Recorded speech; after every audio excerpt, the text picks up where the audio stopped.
Então vamos lá, Amanda. Começar a nossa reunião de hoje, né? Fazendo a oração inicial, por favor. Querido Deus, amado Mestre Jesus, espiritualidade que nos acompanha, nosso mentor, queremos agradecer a oportunidade de estarmos encarnados neste momento e a oportunidade de estar no dia de hoje realizando novamente esse estudo e aprendendo um pouco mais sobre a vida no mundo espiritual. Pedimos a permissão para começar a reunião e inspiração, para que possamos aprender mais sobre a vida que nos aguarda após a nossa passagem aqui na Terra. Acompanhe-nos, esteja conosco e nos inspire, para que possamos aprender cada vez mais. Que assim seja. Que assim seja. Assim seja. Então vamos lá, Ana. Fique à vontade. Bom, boa noite, gente. Bom, só para recapitular um pouquinho, né, onde a gente parou na reunião passada, no estudo passado, a gente tinha lido ali as últimas páginas do capítulo, né, onde o Aniceto estava dando as orientações para o André Luiz de como as coisas aconteciam, até para o André Luiz decidir, né, se ele queria de fato se comprometer com aquele todo. E eu achei interessante, né, porque ali ele estava dando ali o senso de responsabilidade, de urgência, que eram os trabalhos feitos ali pela equipe dele, né, não só a equipe dele, mas o trabalho da espiritualidade de forma geral. E aí eu fui pesquisar um pouquinho mais hoje como é a hierarquia do socorro, né, dentro do que a gente tem informação. Claro que nem todo trabalho acontece da mesma forma, mas algumas formas de organização, elas são padrões, né, ali pelo que eu consegui observar. Então, como a gente sabe, o trabalho ele não é feito ao acaso, então existe toda uma escala de responsabilidade que é baseada na evolução e na especialização que aquele espírito tem. Então, a gente tem os espíritos superiores ali, que são os orientadores. Então, eles atuam no planejamento, na sustentação fluídica e energética das missões. Eles nem sempre vão às zonas mais densas, mas eles sempre enviam a luz e o comando. Então, a gente tem algumas obras do André Luiz que exemplificam isso, né? Em regiões ali mais densas, né? Quando eles fazem ali alguma doma ou alguma coisa porque algum orientador precisa se comunicar com o grupo. Hoje a gente tem até na Libertação, né, no livro Libertação, quando o Gúbio entra num estado ali de meditação, de prece, para conseguir se conectar ali com a Matilde, para poder receber a inspiração, né, de como tocar a conversa ali com o Gregório. Abaixo deles, assim, entre aspas, a gente tem os socorristas, que são os trabalhadores de campo. Então, são espíritos que já possuem certo equilíbrio e que se voluntariam para esse trabalho pesado. Então, eles têm uma defesa vibratória para entrar no umbral sem se desequilibrar. De novo, André Luiz, a gente tem quase todos, né, os orientadores ali, os espíritos que acompanham ele, atuam, né, nessa forma. E aqui na Terra a gente tem os médiuns e os grupos de oração. Então, o socorro conta com a ajuda dos encarnados, o fluido humano, né, que é o ectoplasma, que é essencial para socorrer ali espíritos que ainda estão muito ligados à matéria. Bom, a divisão das atividades de socorro ela é segmentada para atender diferentes necessidades. Então, a gente tem postos de socorros e as colônias móveis, que existem bases fixas e móveis situadas nas fronteiras das zonas de sofrimento, né, que é o umbral. A função principal, receber ali os desencarnados em estado de choque, dar os primeiros cuidados e higienizar o perispírito ferido. A gente tem equipes de resgate direto, que são equipes que mergulham ali nas zonas mais densas para buscar esses espíritos que já emitiram algum sinal de arrependimento e prece sincera. E dentro do que eu achei, assim, eles têm né, que a gente sabe que tem um certo critério, que eles não resgatam todos, né, então ocorre, a gente sabe que o socorro ele só vai acontecer quando há uma abertura vibratória, né, do ser sofredor. A gente tem a caravana de médicos e enfermeiros, que eles tratam ali das enfermidades do perispírito causada pelo suicídio, vícios, fixações mentais. E a atividade principal é o uso de passes magnéticos, a fluidoterapia e até a sonoterapia, né, que é a indução ali do sono para a reparação celular do perispírito. E eu achei curioso que tem algumas reuniões que eu já presenciei, alguns médiuns dando passagem de espíritos que fazem parte de caravana e eles entram, né, eles participam ali das reuniões dentro da casa. É uma atuação bem interessante, assim, a Graça é uma médium que traz, assim, algumas mensagens bem legais. E a gente tem um serviço de intuição e amparo aos encarnados. Então, o socorro também acontece aqui na Terra, os espíritos amigos trabalham em hospitais, delegacias, lares em crise, tentando intuir e acalmar os bons pensamentos. Mas aqui eu sempre acho que vale a nota que eles estão ali até onde a gente dá o espaço, né, para eles estarem e eles atuarem. Então, o meu mentor, ele pode estar aqui dentro da minha casa, mas se eu não tiver com a vibração certa para poder sentir a intuição dele, passa batido e, eventualmente, eles precisar que ele dê um passo para trás para doer o suficiente para me despertar, a gente sabe que eles atuam também dessa forma. A gente tem o papel do ectoplasma, né, que vem aí dos médiuns. Então, um detalhe que o André Luiz traz é que, para socorrer os espíritos muito densos, os trabalhadores, além de muitas vezes, eles precisam do auxílio das reuniões mediúnicas na Terra. Então, o fluido que a gente sabe que são liberados ali, ele serve como um medicamento, né, um combustível mais pesado para o espírito, para ele conseguir tocar e mover as energias, né, ali junto dos espíritos superiores. Os espíritos superiores, a gente sabe que eles são muito sutis, né? Então, às vezes, eles, sem a atuação do médium, talvez algum resgate seria mais delicado, né, de ser feito. E, por fim, a gente fala ali um pouquinho do benefício de quem está socorrendo, né? Então, como a gente já falou antes sobre o Emmanuel, o maior beneficiado quando a gente auxilia alguém somos nós mesmos. Né, porque a gente sabe que servir dentro de uma equipe de socorro, o espírito, ele acelera a própria evolução, adquire conhecimentos sobre a alma humana, fortalece a resistência moral, e a gente está dentro ali do que Jesus nos pede, né, que é angariando amigos, né, porque você aprendeu a servir não só mais a você mesmo, né, a gente já está saindo um pouquinho ali do egoísmo. Além disso, acho que vale a gente avaliar duas ferramentas que eu acho fundamentais, que o Aniceto faz referência, né, que é o compromisso e a disciplina. Então, nas tarefas de socorro, elas podem, sejam elas realizadas pelos espíritos encarnados nas colônias ou por nós aqui na Terra, seja através de uma comunicação, de um passe, de uma aplicação, o compromisso e a disciplina, eles deixam de ser virtudes e eles passam a ser requisitos técnicos de segurança e eficiência. Então, a espiritualidade já explicou algumas vezes que o trabalho, ele lida com energias e vidas em estado crítico. Então, quando eles falam, por exemplo, da disciplina, eles falam que o socorro espiritual nunca é um ato isolado, é um trabalho de equipe.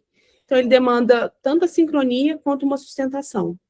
No campo da sincronia, a gente fala ali, quando um grupo de socorristas, por exemplo, né, um espiritual ou humano, se compromete com um horário, uma tarefa, a espiritualidade está criando uma rede de luz, né? Então, se alguém falta ou chega ali disperso, preocupado com alguma coisa externa, a gente começa a abrir buracos, né, e pontos de fraqueza ali naquela tarefa. Então, a espiritualidade, em vez de estar com o foco total ali no que precisa ser feito, ela tem que preocupar em bloquear as nossas energias para não ter uma interferência direta, né, negativa. E a sustentação, os mentores, eles contam com a energia dos colaboradores. Então, se o compromisso falha, os espíritos que seriam socorridos naquele momento podem ter seu atendimento adiado por falta da base vibratória. Que é o que a gente já escutou algumas vezes, né, na reunião mediúnica. Às vezes ali, porque o grupo está disperso, o médium está disperso, ele não sintoniza devidamente ali com o espírito que está precisando de socorro, não dá passagem, aí às vezes o médium vai indo para casa passando mal, porque foi feita uma ligação para aquela reunião. Então, às vezes, ou precisa ficar ali ligado até uma próxima reunião, né, uma próxima oportunidade de socorro, ou mais uma vez, a espiritualidade precisa despender de muito mais energia para atuar de novo naquele caso. Desliga aqueles dois espíritos ali e procura um outro médium, né, que esteja à disposição. Depois eles falam também sobre a disciplina mental como proteção. Então, o socorro espiritual, muitas vezes, exige entrar em zonas de sofrimento, né? Então, seja um umbral, ou ambientes aqui na Terra mesmo, que são mais densos energeticamente. Então, precisa da vigilância, que a gente sabe que sem a disciplina mental, o socorrista pode se sintonizar com a dor ou com o ódio dos espíritos atendidos e pode se tornar uma vítima ao invés de ser um auxílio. E eles falam também sobre o escudo da vontade, que a disciplina ela cria um padrão vibratório constante que atua como um isolante contra as energias deletérias. E, de novo, voltando em André Luiz, tem um dos livros do André Luiz que eles mencionam isso, né, essa falta de disciplina, esse escudo de padrão vibratório nosso fora da casa. Eu não vou lembrar agora o livro, se alguém lembrar, me ajuda, por favor. Eles comentam, né, que o André Luiz, ele percebe que dentro ali da reunião estava todo mundo iluminado e tudo mais, e assim que eles saem...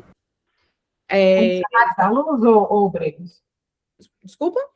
É Missionários da Luz, eu acho, se não me engano. O que é a filha, o filho e a mãe que estão dentro do carro. É esse mesmo que nós vamos ver agora. Me fugiu qual dos dois. Mas é isso, né? Ali a gente está num ambiente todo preparado, que é higienizado ali para que a reunião aconteça, os espíritos estão atuando diretamente para a defesa, para garantir. Mas se a gente não tem a nossa própria disciplina, quando a gente bota o pé para fora, a gente volta para o estado vibratório que é o nosso próprio, né? Então, é o que a gente fala também sobre a vigilância.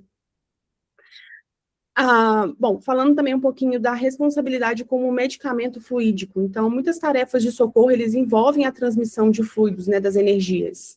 Então, a qualidade da energia, ela importa. Então, se alguém sem disciplina de vida, alimentação, pensamento, hábito, enfim, eu estou oferecendo um fluido sujo, instável para alguém, né, na hora do passe. Então, mais uma vez, a espiritualidade tem todo um trabalho de fazer uma purificação, não sei se esse é o melhor termo, para que não chegue ali uma energia maléfica, né, para quem está recebendo. E também tem o compromisso com o paciente. Então, eu achei um exemplo assim, né, que a gente imaginar um médico que abandona uma cirurgia no meio do caminho. Então, se a espiritualidade interromper um socorro por falta de compromisso, é visto com gravidade, né, porque o espírito socorrido está num estado fragilizado que depositou a esperança naquele auxílio.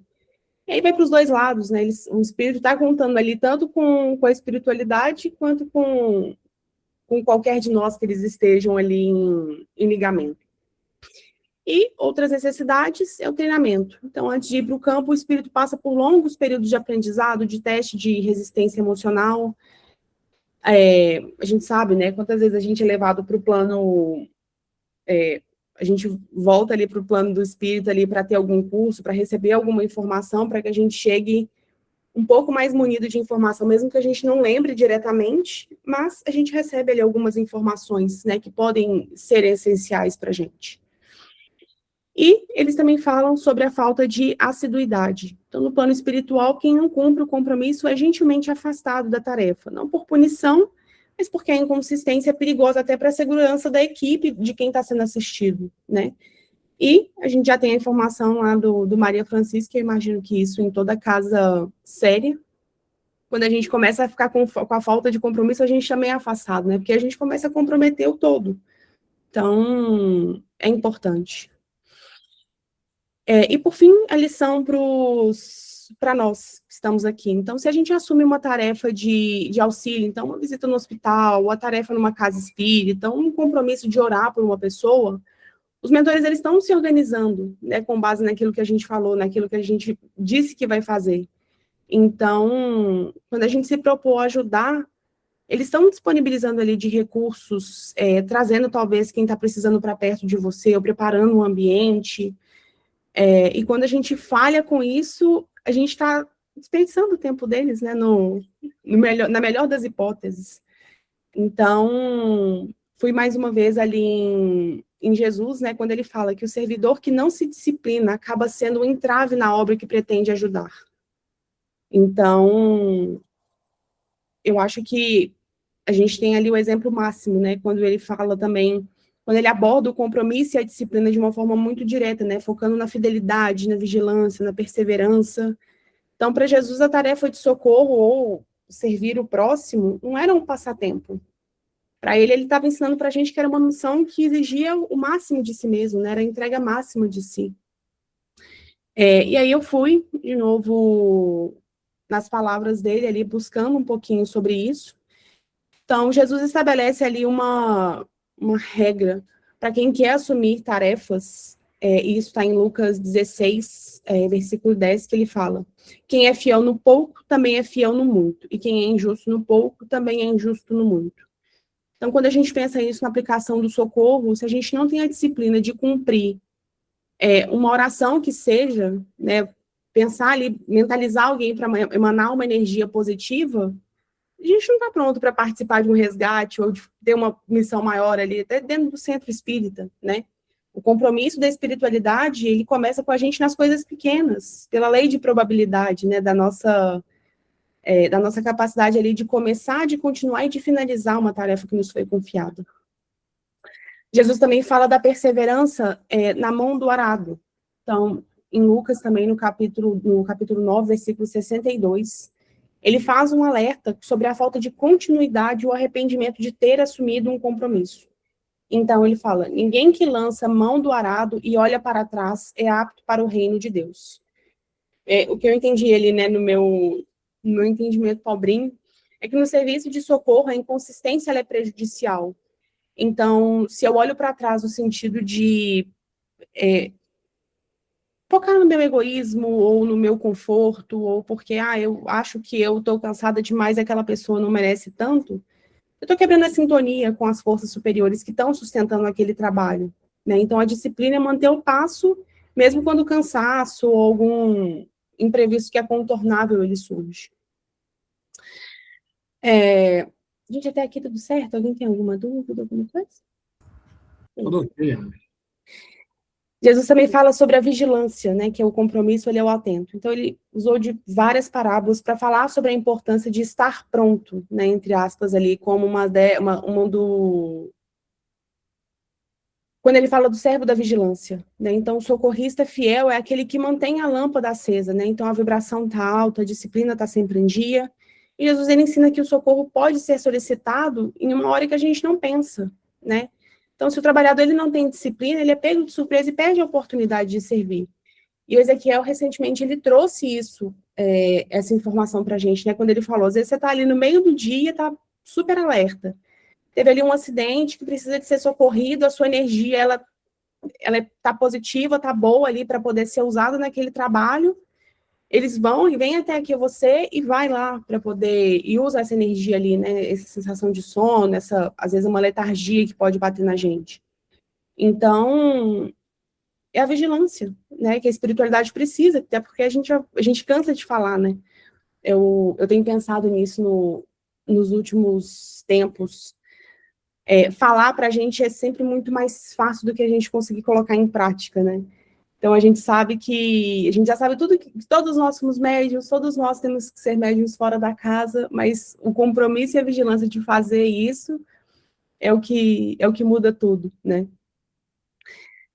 Jesus também fala na parábola dos talentos, Mateus, versículo 20, ali no capítulo 25, do versículo 14 ao versículo 30, ele mostrou que o compromisso ele não é apenas guardar o que a gente recebe, mas multiplicar o bem, né? Então, aquele que, seja por medo, ou seja por preguiça, ou falta de disciplina, ele deixa de usar um talento que foi desperto, né? Ou foi entregue a ele ali com o próprio esforço, ele vai ser cobrado, né? A gente é cobrado, porque nada nos pertence, né? Isso a gente tem que ter muito claro. Claro, a gente tem o mérito de ter da disciplina, do estudo e tudo mais, mas não nos pertence, né? Achar que alguma descoberta, alguma coisa é mérito só da pessoa, a gente está se enganando. E no socorro espiritual, pensando nisso, os nossos dons, então o tempo, a saúde, o conhecimento, a mediunidade, são talentos, né, que a gente até está lendo ali no Missionários? Não, nos domínios da mediunidade.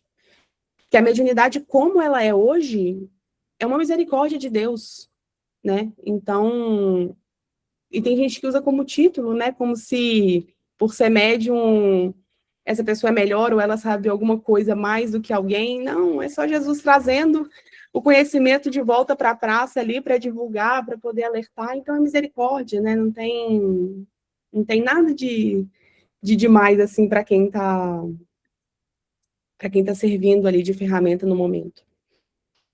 E Jesus foi o exemplo próprio, né, do compromisso. Então, o maior exemplo de disciplina e compromisso de Jesus foi a própria trajetória, porque ele sabia qual era a missão e seguiu rigorosamente até o fim. Então, mesmo sobre a angústia extrema ali, a disciplina espiritual dele prevaleceu, né, quando ele fala, Pai, que se faça a sua vontade e não a minha. Então, esse é o grau máximo de compromisso no socorro, né, que é colocar a necessidade do plano superior e do próximo acima do próprio conforto. Então, eu acho que eu fecho com isso, assim, que para Jesus o compromisso, ele não era um esforço, era um laço de amor, né, que nos prende ali a seres que são nossos irmãos. E a disciplina é o método que vai garantir que a gente chegue ao destino sem se perder. E é isso. Acho que eu falei super rápido, mas é isso. Alguém quer comentar alguma coisa, pessoal? Acrescentar, dúvida, trazer? Eu lembro que o Ezequiel, umas semanas atrás, ele fez uma pergunta lá na salinha, que é assim, o que vem primeiro, o trabalho de Deus ou o trabalho dos homens? E aí ficou todo mundo naquela salinha. Desculpa, eu não entendi a pergunta. Oi? Eu não entendi a pergunta. Qual foi? Aline, repete, que a gente não entendeu. A pergunta dele era, o que vem em primeiro lugar, o trabalho de Deus ou o trabalho dos homens? Ah, sim. E aí ficou todo mundo se entreolhando, assim, do tipo, entre dar a resposta politicamente correta e a resposta que na prática a gente faz, né? Ficou todo mundo ali na saia justa mesmo, entendeu? Então, eu acho que pega muito nesse conceito que você falou aí, Luana, de comprometimento, de abnegação, de altruísmo, de deixar o ego de lado, dos interesses de lado e botar a mão na charrua mesmo. Aí eu tenho a impressão que o Ezequiel, ele, não sei assim se é delírio da minha parte, aí o Vicente está mais próximo. Pode falar se eu estou delirando muito, mas eu tenho a impressão assim que o Ezequiel ele tem nos feito algumas perguntas para nos tirar do lugar comum, né? Porque às vezes a gente está ali com a boca cheia de frase bonita, frase pronta, e a espiritualidade sabe que no dia a dia, a hora que a gente é chamado testemunho ali, a gente quebra fácil, a gente muda tudo ali, e aí a gente se justifica, né? A gente começa a relativizar o conhecimento, alguma coisa,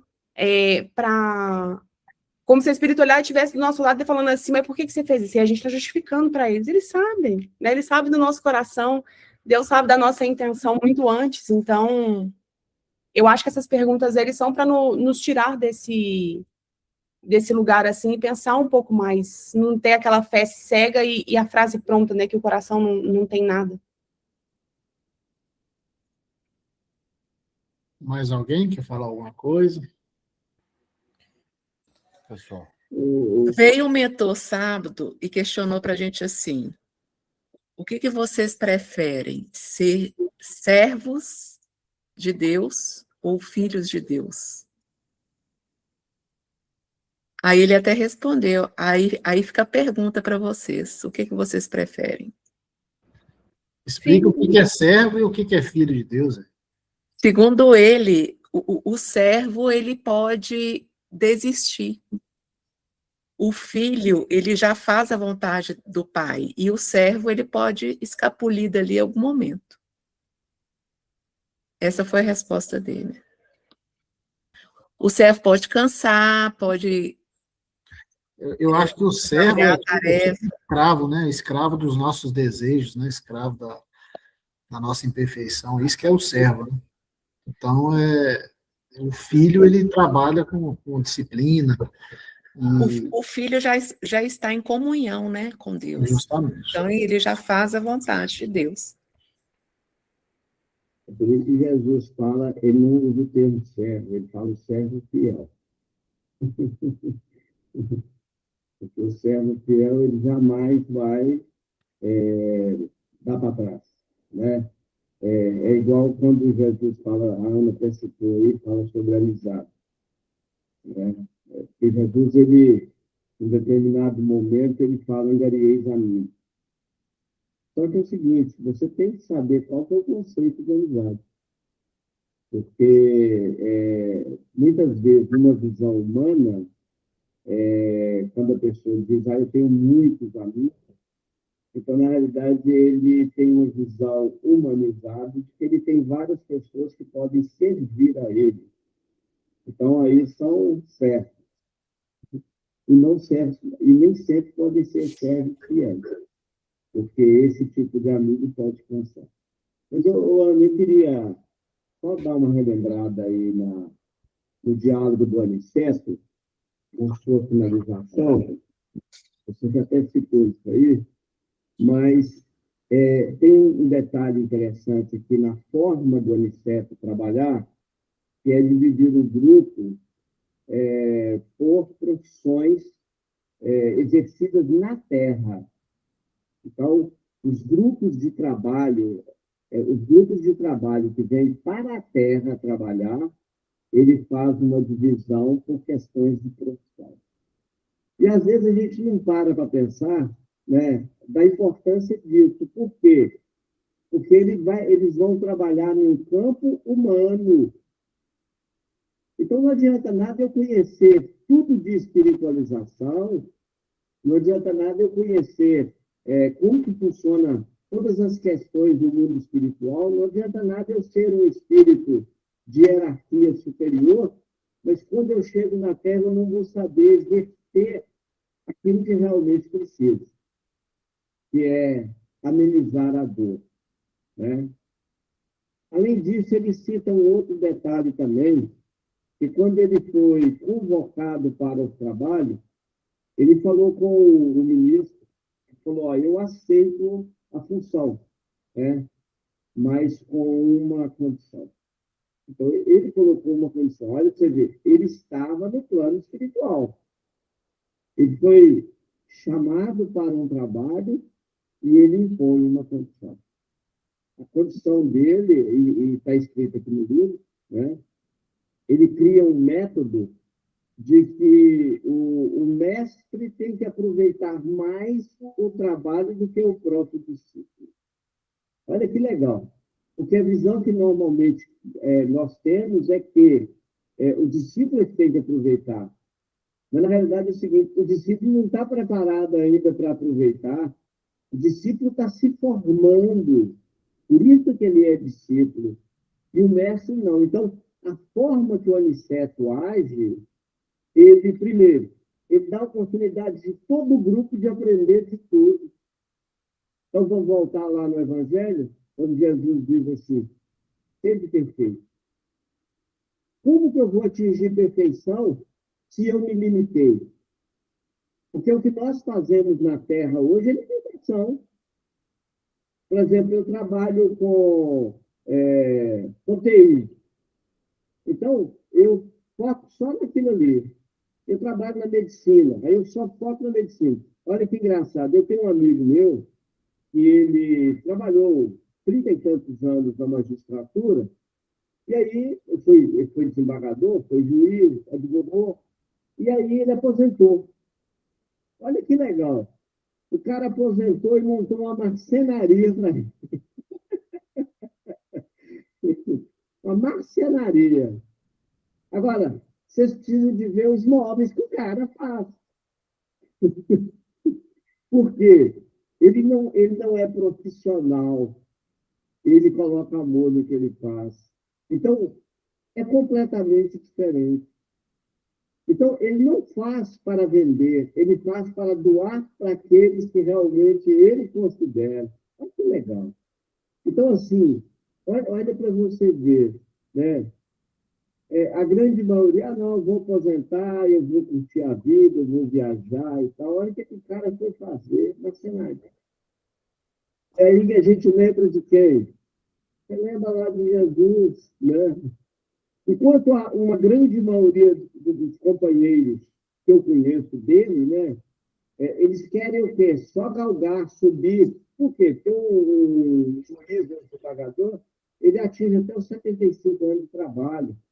E aí ele é aposentado compulsoriamente. Ele não, com 60 e poucos anos, ele já tinha tempo, ele se aposentou e foi fazer realmente aquilo que ele gosta.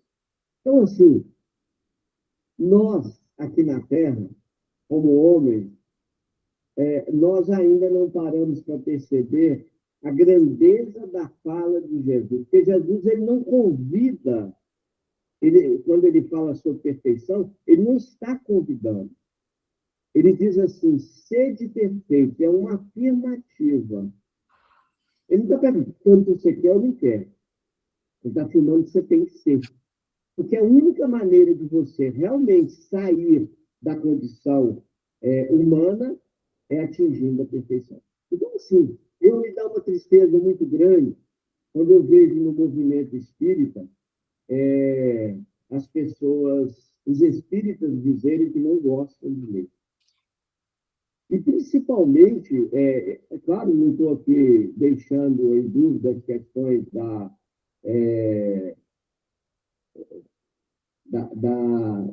modernidade, da tecnologia, claro que não. Pelo contrário, eu sou a favor de tudo isso. Mas eu ainda sou viciado, vou usar esse termo, em livros. Por quê? Porque o livro, ele, por incrível que pareça, o livro tem alma. É diferente da máquina. O livro tem alma. Então, é tão interessante isso. Eu, às vezes, quando eu estou estudando os livros espíritos, em especial o André Luiz, eu navego, eu vou até eles. Eu fiz um comentário ontem com a Patrícia. Eu fui levado para um treinamento no âmbito espiritual, mas eram poucos médios. Inclusive, tinha alguns médios que eram médios obsidiados.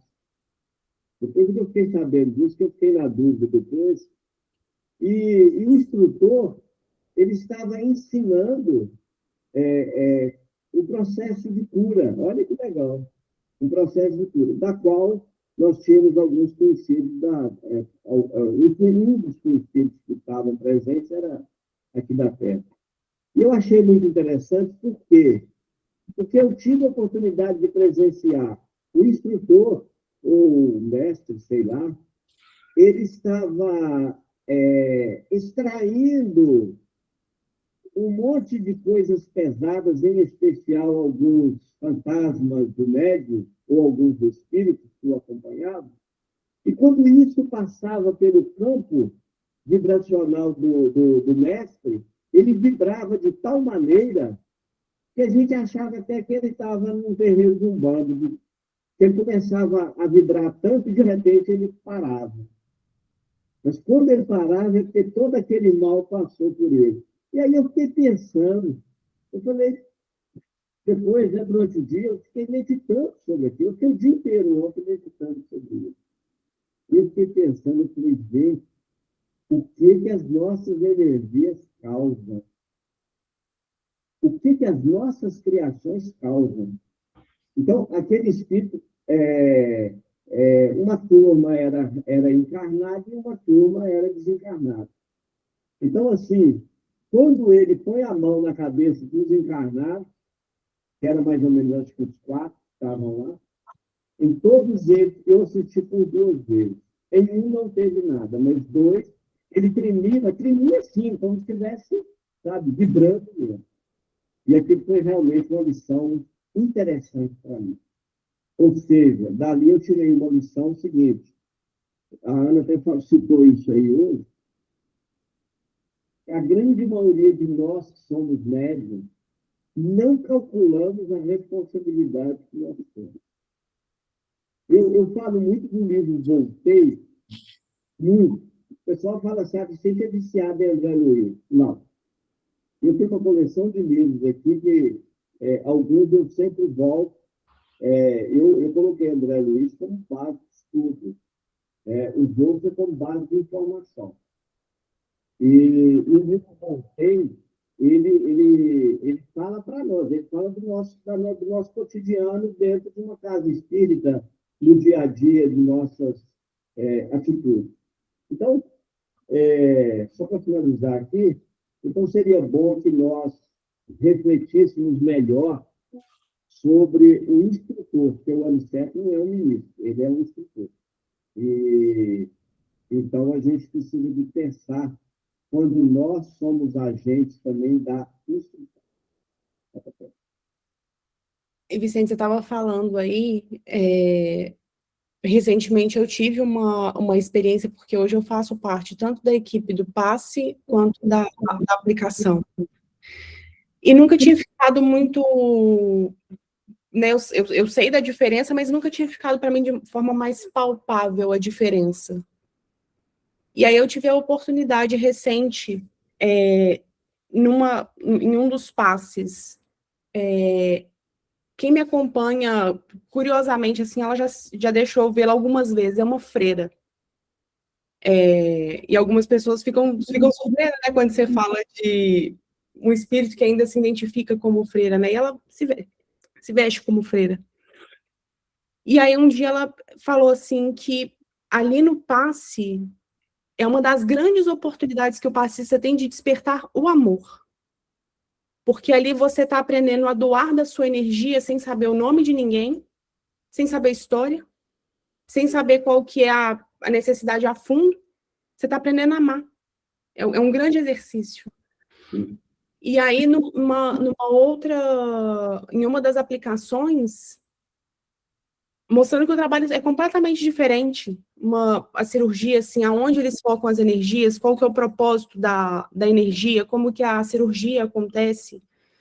Então, é interessante, né, porque não só a equipe que muda, né, para o trabalho, mas como eles usam o médium também muda. E se a gente não estiver preparado, eles não têm como usar ali a nossa energia, né, porque a gente não vai ter eficácia.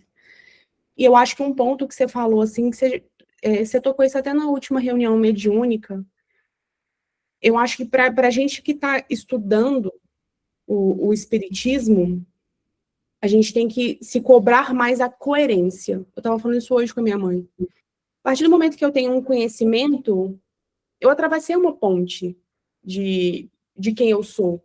Eu não cheguei do outro lado igual. Então, eu preciso ter coerência com aquilo que eu aprendi. Né? Então, assim, porque eu vou ser chamada de testemunho. O médium, o espírita hoje, de todas as religiões, eu acho que nós somos os mais chamados ao testemunho, né? Se a gente está falando do amor, se a gente está falando da reencarnação, é cobrado que a gente faça isso, né? Quantas vezes a gente escuta, às vezes, mas você não é espírita? A gente está sendo cobrado. Então, acho que a gente tem que ter mais coerência com aquilo que a gente estuda e com aquilo que a gente faz. A gente vai errar? Óbvio, tá no roteiro, tá na conta que a gente vai errar. Mas eu acho que a intenção com a qual a gente erra e por que a gente erra, que às vezes você erra por ignorância, mas às vezes você erra por capricho, que você quer espizinhar uma situação, eu acho que muda tudo.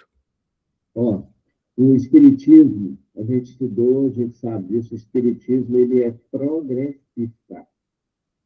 E se ele é progressista, ele tem que estar à frente. Kardec deixa claro. Tá certo? Ele tem que estar à frente. Por quê? Porque se ele é ciência, ele tem que chegar primeiro. E com um detalhe, nós estamos ligados, você parte de um princípio seguinte, a vida humana, ou o planeta Terra aqui, ele segue aquilo que tem de melhor em nosso lar. Então, tecnologia, tudo aquilo que é descoberto, que vem trazendo avanços, modernidade, aquilo vem de nosso lar ou outras colônias próximas para a Terra. Beleza? Funciona assim. Então, mas o que acontece com o espírita hoje? O espírita ele não quer sair do lugar. Ele quer se manter ali na zona de conforto dele. Tanto é, conforme diz o Ezequiel, é raro você encontrar um médium na atualidade que dê a cara a tapa. Porque uma coisa é você ter uma formação acadêmica, você já estar aí na área da ciência, e você abrir a boca e poder falar. Não tem problema nenhum, porque você não vai ser crucificado.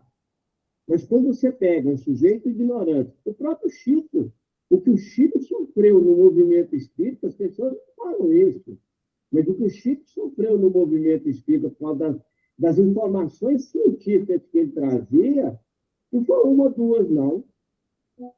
E isso ninguém fala no movimento espírita, fica caladinho, fica escondido, né? Então, assim, nós precisamos sair da nossa zona de conforto. Por quê? Porque se nós viemos para a Terra como espírita, como espírito, e abraçamos a doutrina espírita, que é uma promessa de Jesus, então nós temos o dever e a obrigação de fazer melhor. Fazer igual todo mundo faz é fácil. Então, isso aí a gente tem que pensar.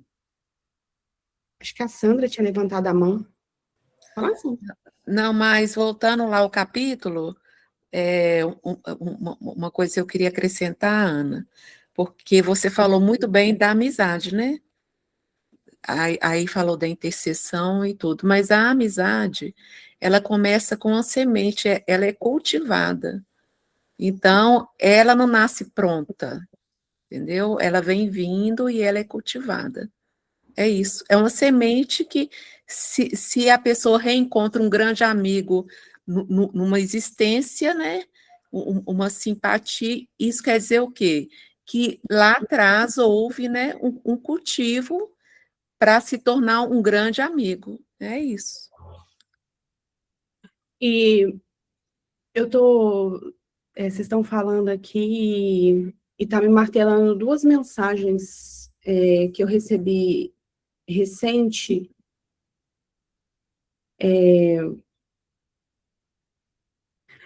Tá. Uma delas, os espíritos, eles falaram assim que nesse momento de transição planetária, que nós, dentro do espiritismo, né, como o Ezequiel já falou inúmeras vezes, a gente tem a chance de ter o contato direto com eles, né? A gente recebe informações que nenhuma outra vertente está recebendo nessa riqueza de detalhes. E nessa transição planetária, eles vão contar muito com os espíritas, né? Porque muitas pessoas que não creem vão começar a bater na nossa porta falando assim, olha, me explica isso aqui tá doendo muito. E o espiritismo é a doutrina consoladora, né? E nós vamos ser ferramentas para isso. E o outro foi o convite a relembrar Jesus, quando ele sobe ao monte e ele pede que os discípulos estejam em oração. Né? Então, eu acho que esse momento de transição planetária, a gente pode voltar aos discípulos daquela época. Né? Então, entender que os conhecimentos que estão sendo ofertados não é por conta dos nossos lindos olhos cor-de-rosa, como diz a minha mãe. Né? São ferramentas, são coisas que os espíritos precisam compartilhar com a gente, porque vão ser usados. A gente sabe que nada que nos é ofertado de conhecimento é para ficar guardado. Ana, eu falo que o nosso grupo, por exemplo, eu estou falando de casa, o nosso grupo tem mente curta. Eu estava até conversando com ele. Tem o quê? Desculpa? Nós temos mente curta. Ah, sim. Mente curta. Olha que interessante. Eu vou fazer uma pergunta aqui, por exemplo. Muitos de vocês aqui participam da reunião do Natal. A última reunião do Natal que teve, eu lembro que manifestou o espírito antes do Ezequiel. Que espírito era? Maria de Magdala? Maria de Magdala. Bom, o que ela falou? Ela falou um negócio que nos chama muito a atenção como médiuns ou como religiosos na Terra. Vamos ver se alguém lembra.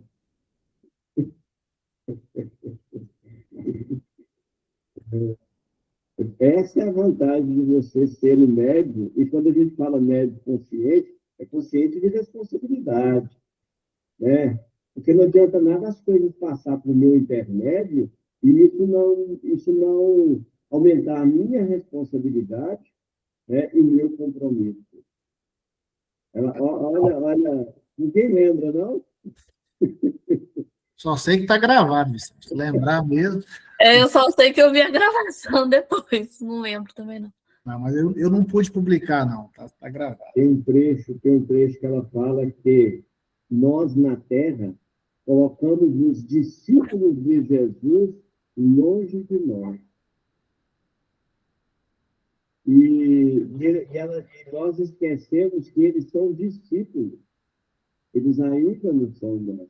Então, que eles não estão distantes, eles estão próximos, mas nós nos distanciamos deles. Então, olha que interessante. Isso é Maria de Magdala que falou. Uma vez eu tive a oportunidade, pode parecer, eu vou contar aqui, sem nenhuma presunção. Eu fui convidado para fazer um estudo sobre o livro Paulo Estevam, em uma outra cidade. E eu já tinha lido o livro umas 3 vezes. E eu falei, meu Deus, o que eu vou falar é sobre o livro. Porque na cidade eles estavam, o movimento espírita estava fazendo um trabalho sobre Paulo. E, bom, eu li, eu estudei, fiz uma seleção, né, do que eu podia falar, porque o livro é muito grande e tal. E a casa estava cheia, assim, era uma casa pequena, mas assim, quando eu digo cheia, era de desencarnado, né? Só um minutinho. E aí aconteceu um negócio tão legal, que na hora eu falei assim, oh meu Deus, me ajuda porque eu posso contar a história do livro e todo mundo já leu. Né? Eu imagino que todo mundo está aqui já leu. De repente, incorpora alguém em mim, eu consciente, e ele vira e fala assim, meu nome é Saulo, eu vim da cidade de Tarso. Eu comecei a chorar por dentro, sabe? Eu comecei a chorar, sabe? Mas, ao mesmo tempo, ele pensava assim, se você não se equilibrar, não tem como nós falar. Ele usou o termo nós. Olha a responsabilidade do médico. Ele falou durante meia hora e eu via as pessoas no centro chorando.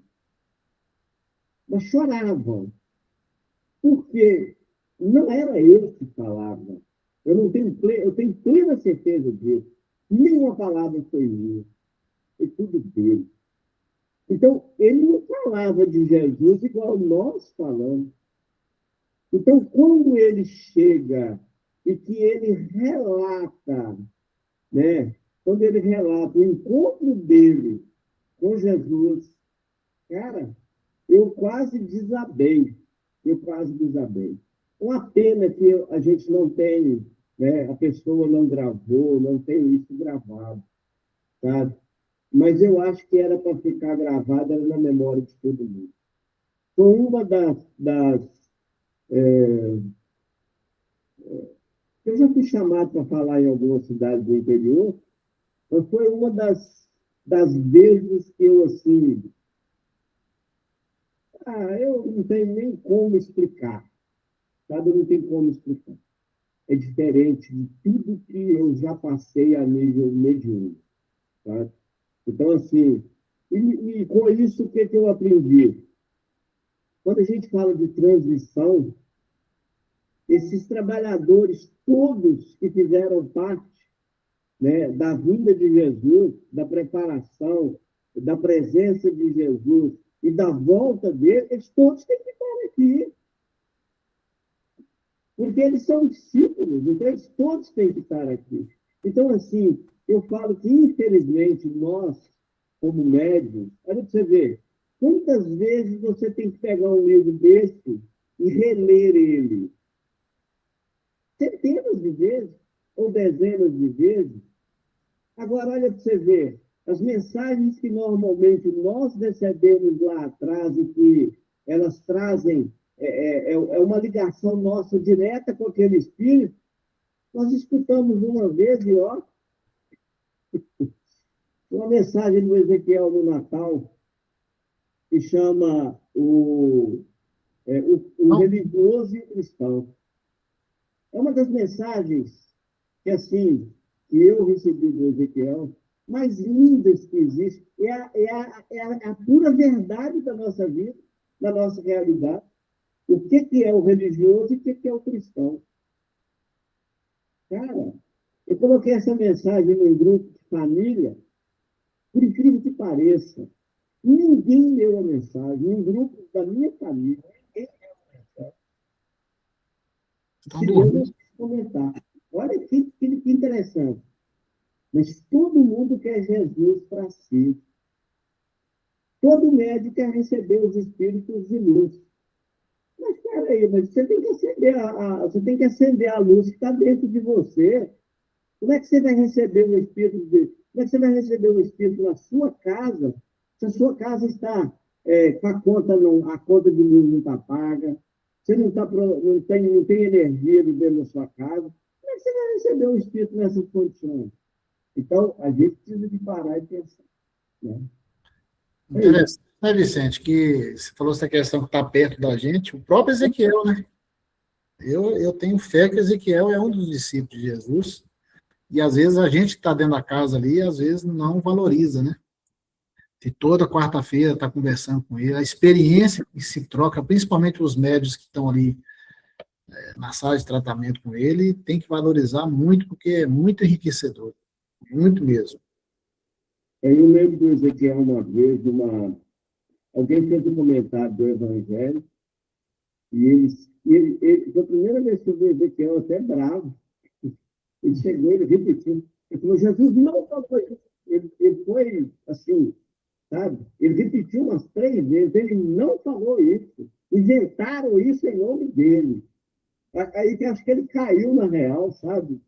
Eu parei, pensei e falei, rapaz, você me conta a verdade. Wilker, você falou que Ezequiel foi discípulo de Jesus e o Vicente não contestou. Eu falei nada, eu não sei. Tenho certeza disso. Eu não sei. Eu não sei qual deles, mas é que é. Eu sei que Ezequiel é de muito amor. Pois é, mas, ó, Vicente, se você imaginar, por exemplo, que todos os discípulos não estão longe da gente. A Maria Magdala manifestou lá, ela é uma discípula de Jesus. São Francisco esteve lá, é um discípulo de Jesus. E vários outros, né? Irmã Clara já esteve lá. Eu ia falar isso. A gente tem a impressão que eles estavam lá, mas eu tenho a impressão que eles estão lá com muito mais frequência do que a gente imagina. Justamente. Tem uma mensagem da irmã Clara que chama Jesus. Quando nós inauguramos a campanha do Tiro no centro, ela incorporou em mim e psicografou essa mensagem. Essa mensagem virou uma música que está lá no CD do Adelson, chama Jesus. É muito linda. E quando o Adelson foi musicar ela, ele me perguntou, eu falei, que eu posso alterar alguma coisa? Eu falei, se você alterar, eu desautorizo você. E ele teve dificuldade em musicar ela. Sabe? É linda, linda, linda. Inclusive, aquele menino gravou para mim recentemente, o Alexandre. Alexandre. Ele gravou e de vez em quando a gente até escuta lá na sala do Ezequiel. Mas essa música é uma nós musicamos, mas é uma mensagem. Na campanha do filme, quando nós inauguramos a casa, acho que foi em 93, se não me engano, a gente inaugurou em 93. Não, acho que foi antes. A gente registrou a casa. Mas quando nós inauguramos a campanha do filme, a gente inaugurou a campanha do filme um tempo depois. Aí ela vem, incorpora e dá essa mensagem. Linda, linda, linda. Eu vou ver até se eu consigo pegar a letra. Eu tenho a letra, acho que eu tenho ela ainda guardada. Eu vou pôr aí para o grupo. espero que alguém leia. Maravilha. Ô, Vicente, em qual ano a Capurac abriu as portas? Na realidade, é o seguinte, o Maria Francisca funcionou no apartamento de Dona Terezinha durante muitos anos. Eu entrei para a casa dele, comecei a frequentar a casa dela em 84. E aí nós fomos lá para Capurac, se não me engano, em 87. Começamos Foi, em 87. fomos para lá em 87. E nessa época, inclusive, quem trabalhava, o sistema de trabalho feito hoje, para chegar naquele ponto de trabalho que o Ezequiel faz, era bem diferente. Nós tínhamos camas, as pessoas deitavam, eram feitas as cirurgias ali e tal. Então, isso, quando o Ezequiel veio, ele foi abolido lentamente e voltou para um trabalho mais de conscientização. E ele vem trabalhando isso ao longo do tempo. Né? Mas muito legal. Bom, pessoal, acho que chegamos ao final do nosso estudo do dia de hoje, né? Vicente, quem que fazer o próximo capítulo? O capítulo 3, no Centro de Mensageiros, nosso irmão Luiz Paulo Pereira que vai falar para estudar e vai falar para... Então, tá aí, Luiz. Tarefa para você. Mas já, cara, nem comecei ainda, você vai me dar esse tempo pra você, velho. Trabalhador da última hora é assim, né? Bom, então vamos encerrar o dia de hoje. Pedir a Isabel fazer oração para nós, né? No Dia das Mulheres aí. Ok. Eu só não fiz no início, porque eu fui procurar um outro arquivo aqui e não estava achando onde que eu... Porque senão eu teria feito também no início, tá? Então vamos lá. Então, vamos lá.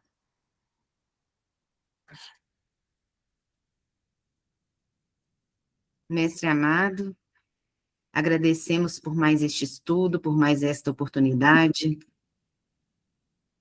Agradecemos por este grupo, pela casa que nos acolhe.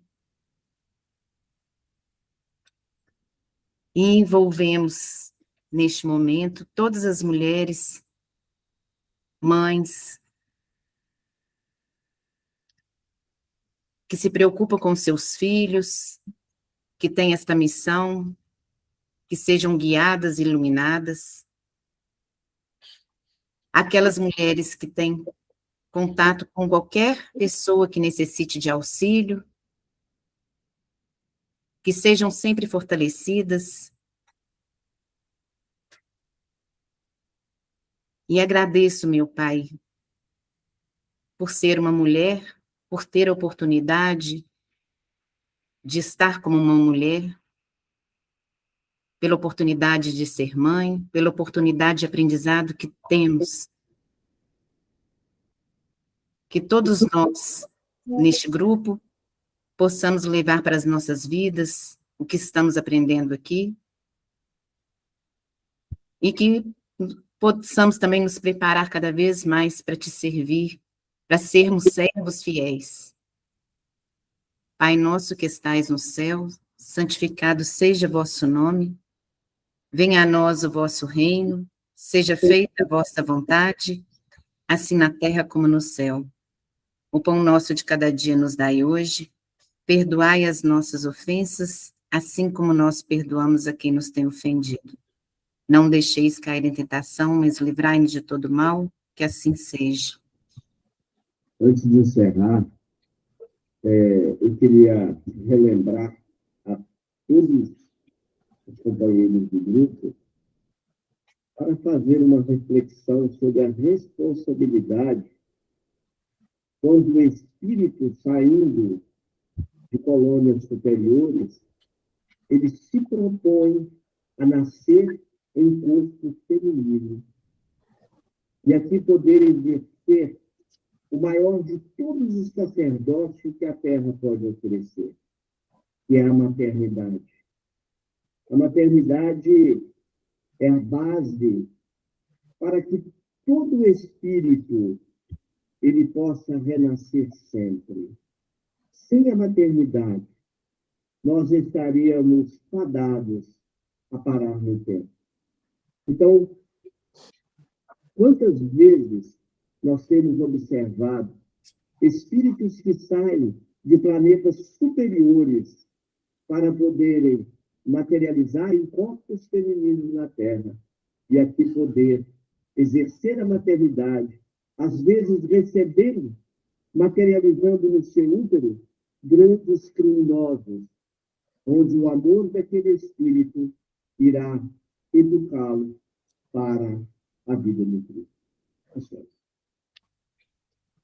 É isso aí. Ô, pessoal, e eu ainda sou mais gratificada, porque hoje eu recebi, no dia de hoje, a minha filha Érica, que está fazendo aniversário, no Dia da Mulher. Chique demais, né? Mande um abraço para ela, viu, Valéria? Beleza, pode deixar. É isso aí. Gente, uma boa semana para todos, viu? Boa noite, Boa semana. noite para todo mundo. Tá? Até amanhã, dia de amanhã. Um abraço, pessoal. Com Deus. Tchau. Com Deus. Tchau. Boa noite para todo mundo. Boa noite. Calazans, um beijo para você. Hein? Um beijo para você que tem um caráter de mãe.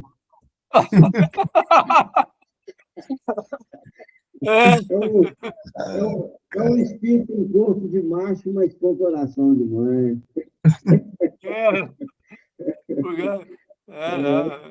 Bondade sua. Bondade sua. Ô, Vicente, Vicente, eu queria só conversar com você 2 minutos.